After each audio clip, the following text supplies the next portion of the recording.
네, 국민의힘 권성동 원내대표가 어제 기자간담회를 열었습니다. 주말에도 쉬지 않고 전방위적으로 공격해대는 열정 하나는 참 대단합니다. 그런데 그 내용을 보면 재탕, 삼탕에 불과해서 타격감은 1도 없습니다. 권성동 원내대표가 어제 준비했던 메시지는 윤석열을 수사했던 공수처를 문제 삼고 우리법 연구회를 저격하는 내용이었는데요. 그 기조는 지난 금요일 오후 4시에 윤석열 법률 대리인단이 발표한 기자회견의 내용과 크게 다를 것이 없습니다. 심지어 영장 쇼핑과 같은 용어도 동일했습니다. 고작 내란숙의 윤석열의 허무맹랑한 주장이나 재방송하려고 주말에 출근해서 참 여러 사람 고생을 시키는구나 싶었습니다. 그런데 인상적인 대목이 하나 있더군요. 권성동 원내대표가 느닷없이 사법개혁 카드를 꺼낸 것인데요. 우리법 연구의 사법 카르텔을 운운하면서 사법부에 대한 신뢰를 제고하기 위해 사법개혁을 본격 추진해 나가겠다라고 말을 했습니다. 하필 내일 내란숙 윤석열의 탄핵심판 최종 변론을 앞두고 사법개혁을 운운한 것인데 이게 헌법재판소에 대한 협박이 아니고 무엇이겠습니까? 타인을 겁박하는 권성동 원내대표의 폭언은 사실 어제 오늘 일도 아닙니다. 2022년 3월 15일 김호수 당시 검찰총장에게 자진 사퇴를 요구했고 2022년 10월 7일 과방위 국정감사장에서는 김재남 당시 한국원자력 안전재단 이사장에게도 자진 사퇴를 촉구하면서 혀 깨물고 죽지 뭐하러 그런 짓을 하느냐라는 극언을 일삼았습니다. 올해 1월 8일에는 쌍특검법 재표결을 앞두고는 몇몇 국민의힘 의원들에게 찬성할 것이면 탈당하라라고 종용을 하기도 했습니다. 그랬던 권성동 원내대표가 이번에는 오동훈 공수처장더러 즉각 사퇴하라고 윽박을 지르고 헌법재판소를 비롯한 사법부 전체를 향해서는 칼날을 들이대고 있는 것입니다. 참 마음에 안 드는 사람들에게 협박을 하고 폭언을 일삼는 그런 못된 버릇은 어떻게 해야 고쳐집니까? 세상을 한 걸음 더 나아가게 하는 것이 개혁이라면 민주당은 언제라도 그 논의에 적극적으로 참여할 것입니다. 당장 먹고 사는 문제가 중요합니다. 민생을 위한 개혁이 더 시급한 것이죠. 개혁을 좋아하시는 것 같은데 민주당이 권성동 원내대표에게 제안한 상속세 개편 토론 이건 왜 거부하는 겁니까? 민주당 김광현 의원의 토론 제안에 급이 맞는 의원 간 토론회는 언제든지 환영한다라고 말했습니다. 그러면서 이재명 대표의 제안에 대해서는 무례한 공개 질의로 규정을 하면서 직접 답할 가치가 없다라고 말을 했습니다.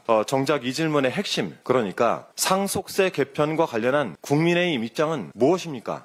이런 질문에 답 하나 내놓지 못하니 급이나 따지고 예의나 따지면서 도망다니는 거 아니겠습니까? 그런 실력으로 국민의 삶을 책임질 수 있겠습니까? 더욱이 이재명 대표의 인생 자체를 운운하면서 원색적인 비하를 서슴지 않던데 얼마나 고결하게 사셨는지 권성동 원내대표에 대해 찾아보니 본인은 남을 비판한 처지는 아닌 것 같습니다. 오죽하면 어느 온라인 위키 사전에 권성동 비판 및 논란 이란 별도의 문서가 마련되어 있던데 이러다 정말 기네스북에 오르겠습니다. 나와 있는 것만 몇 개 열거하면 국감 중 비키니 검색 논란, 고3 비하 논란, 대통령실 사적 채용 논란 옹호, 구급 공무원 비하 논란, 사촌동생 업체 수의 계약 논란, 강릉성 KTX 사유화 논란, 교육부 및 고용노동부 공무원 사적 채용 논란 등등 이 정도면 인생 자체가 논란 아닌가요? 얻을 것도 없는 거친 언사 이제 그만 거두시고 국민을 위한 토론을 시작합시다. 더불어민주당은 정중하게 권성동 원내대표님 께 상속세 개편 관련 공개 토론을 다시 한번 요청드립니다. 이상입니다.